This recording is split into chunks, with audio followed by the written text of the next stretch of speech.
Royal Enfield 650 की competition देने के लिए made in India cruiser bike launch कर दी है 3 लाख के प्राइस पे, जो कि आ चुकी है बीएसए की तरफ से गोल्ड स्टार 650।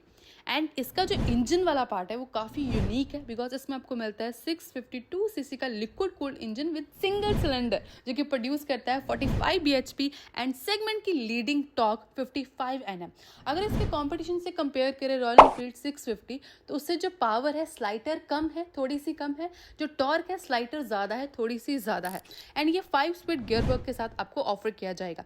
अगर इसके इंजन की मैं प्रॉपर वर्किंग दिखाऊं तो आप देख सकते हो कितना बड़ा सिलेंडर है। तो कंपनी क्लेम भी करती है कि इंडिया का बिगेस्ट सिंगल सिलेंडर है, तो आप देख भी सकते हो कितना बड़ा सिलेंडर, प्रॉपर वर्किंग आप देख सकते हो। नेक्स्ट आ जाता है इसके व्हील्स। इसमें आपको मिल जाते हैं फ्रंट में 18 इंचेस के with disc brake and rear में भी 17 इंचेस के विद डिस्क ब्रेक, और इसमें आपको ड्यूल चैनल एबीएस ऑफर किया गया है।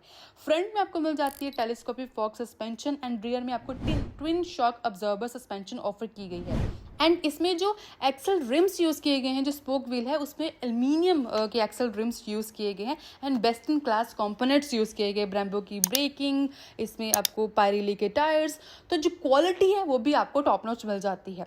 सीट की बात करें तो इसमें आपको एक तो अपराइट सीटिंग पोजीशन मिल जाती है, जिसकी वजह से आपको काफ़ी कमांडिंग एंड कंफर्टेबल राइड मिलती है। लेंथ इज एप्रोप्रिएट, विथ भी एप्रोप्रिएट मिल जाती है आपको। मतलब मैं ये नहीं कहूँगी बहुत ज़्यादा या बहुत कम है, एक एप्रोप्रिएट साइज़ मिल जाता है आपको। बेस्ट पार्ट ये है कि इसकी सीट हाइट 780 mm की सीट हाइट होने की वजह से, जो कि शॉर्ट हाइट पर्सन है, मिड हाइट पर्सन है, उनके लिए भी बाइक को मैन्यूवर करना, अप्रोच करना, बाइक पे माउंट करना काफ़ी ईजी हो जाता है। जैसे कि मेरी हाइट भी जो मिड हाइट है 5 फीट 4 इंचज़ है, तो मेरे लिए भी इस बाइक को राइड करना, मैन्यूवर करना काफ़ी ईजी हो जाता है। वाइड हैंडल बार मिल जाता है। अगर इसकी इंस्ट्रूमेंट की बात करूँ क्लस्टर की, तो आपको डिजिटल नहीं बल्कि आपको एनालॉग सिस्टम ऑफर किया गया है। बट अगर आप राइड करते करते अगर आपको फ़ोन आपका बैटरी लो हो जाए, तो आपके लिए 2 चार्जिंग पोर्ट भी दिए गए हैं। 2 चार्जिंग पोर्ट मिल जाते हैं, type A and type C, जो कि काफ़ी यूजफुल फीचर होने वाली है। व्हील बेस इज 1425 mm, जो कि एक अप्रोप्रिएट व्हील बेस है, जिसकी वजह से एक बहुत ही अच्छा बैलेंस बन जाता है between the high speed stability and low speed manoeuvrability. तो इसकी वजह से आपको एक प्रॉपर हाई स्पीड पे स्टेबिलिटी मिल जाती है। नेक्स्ट आ जाता है, एक तो 3 लाख के प्राइस पे एक्स-शोरूम स्टार्ट हो जाती है। इसमें आपको डिफरेंट 6 कलर ऑप्शन मिल जाते हैं, जिसमें आपको जो बेस नहीं कह सकते, 3 लाख के एक्शन पे प्राइस पे मिलेगा हाईलैंड ग्रीन कलर। बाकी मैं सारे मेंशन कर देती हूँ। जैसे कि रेड कलर है, वो भी आपको 3 लाख के प्राइस पे मिलेगा।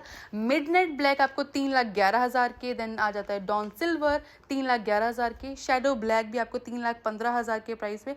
एंड इनका जो लेगेसी एडिशन है, शीन सिल्वर भी नाम दिया है इनको, तो 3,34,000। मैं सारे प्राइस यहाँ पे मेंशन कर देती हूँ। आपने मुझे कमेंट करके बताना है कि आपको इनमें से सबसे ज़्यादा कलर कौन सा पसंद आया है। एंड इस बाइक का जो एग्जॉस्ट नोट है, इस बाइक का स्टाइल है, रेट्रो लुक है, क्लासिक लुक है, एंड स्पेसिफिकेशन कैसी लगी है। बाकी जो इसकी माइलेज की बात करें, वो तो राइड करके पता लगेगी। राइड करके टेस्ट करेंगे कि कितनी माइलेज आती है, राइड करने में कैसी है, कैसा कंफर्ट है राइड करने में, वो हम ज़रूर चेक करेंगे जब इसका राइड रिव्यू आपके लिए ज़रूर लेके आएंगे। तो आपने मुझे कमेंट करके बताना है कि आपको बीएसए की गोल्ड स्टार 650 कैसी लगी है। नीचे कमेंट करके ज़रूर बताइए। सो मिलते हैं नेक्स्ट वीडियो में। Take care, bye bye.